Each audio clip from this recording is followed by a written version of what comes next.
আসসালামু আলাইকুম রহমতুল্লাহি ওয়া বারাকাতুহু। ইন্নাল হামদালিল্লাহি নাহমাদুহু ওয়া নাস্তাঈনুহু ওয়া নাস্তাগফিরুহু ওয়া নু'মিনু বিহি ওয়া নাতাওয়াক্কালু আলাইহি ওয়া নাউযু বিল্লাহি মিনাশ শুরুরি আনফুসিনা ওয়া মিন সাইয়্যাতি আমালিনা। মান ইয়াহদিহিল্লাহু ফালা মুদিল্লা লাহু ওয়া মান ইউদ্লিল ফালা হাদিয়া লাহু। ওয়া আশহাদু আল্লা ইলাহা ইল্লাল্লাহু ওয়াহদাহু লা শারীকা লাহু ওয়া আশহাদু আন্না মুহাম্মাদান আবদুহু ওয়া রাসূলুহু আরসালা বিল হাক্কি ওয়া শিরুন নাযীরু আম্মা বা'দু ফা ইন্না খায়রুল হাদিসি কিতাবুল্লাহ ওয়া খায়রুল হাদি হাদি মুহাম্মদ সাল্লাল্লাহু আলাইহি ওয়াসাল্লাম ওয়া শাররুল উমুর মুহদাসাতুহা কুল্লু মুহদাসাতিন বিদআহ ওয়া কুল্লু বিদআতিন যালালাহ ওয়া কুল্লু যালালাতিন ফিন্নার। আউযু বিল্লাহি মিনাশ শাইতানির রাজীম। বিসমিল্লাহির রহমানির রহিম। বাবু মা ইত্তাকা মিন মুহাক্কারাতিজ-যুনুব।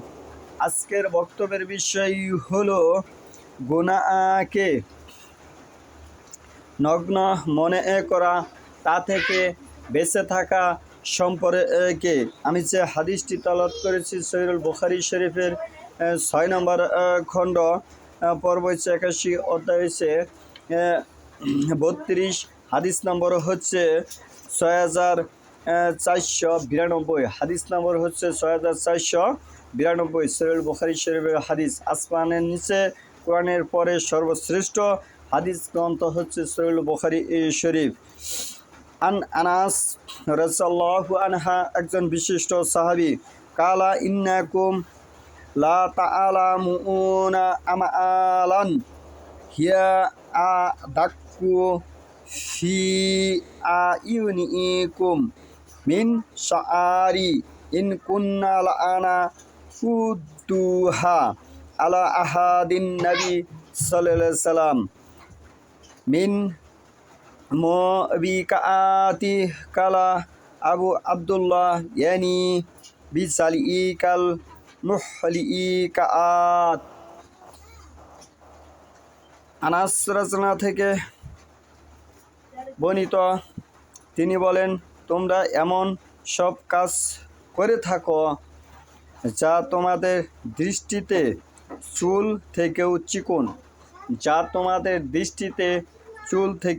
চিকন, কিন্তু নবী সাল্লাল্লাহু সময়ে আমরা এগুলিকে ধ্বংসকারী মনে করতাম। আবু আব্দুল্লাহ বুখারী রহমতুল্লাহ বলেন, আল মুহলিকাত ধ্বংসকারী। এ হাদিস থেকে স্পষ্ট বোঝা যাচ্ছে, কেউ যদি এমন কোনো কাজ করে বা সমর্থন করে যে কাজ মানুষের দৃষ্টিতে চিকন, চুলের চেয়েও চিকন এমন কোনো কাজ করে থাকে, উদাহরণস্বরূপ বলতে পারেন যে সুই সুতার কাজ। এখন বর্তমানে ডিজিটাল যুগে চুলের থেকেও চিকন, যেটি কম্পিউটার ল্যাপটপ দিয়ে করে থাকা হয় বা করে, এগুলো ধ্বংসকারী হিসাবে হাদিসে আখ্যায়িত করা হয়েছে। রাসূলুল্লাহ সাল্লাল্লাহু আলাইহি ওয়াসাল্লাম থেকে হাদিস প্রমাণিত। হাদিস হচ্ছে সহিহুল বুখারী 6492।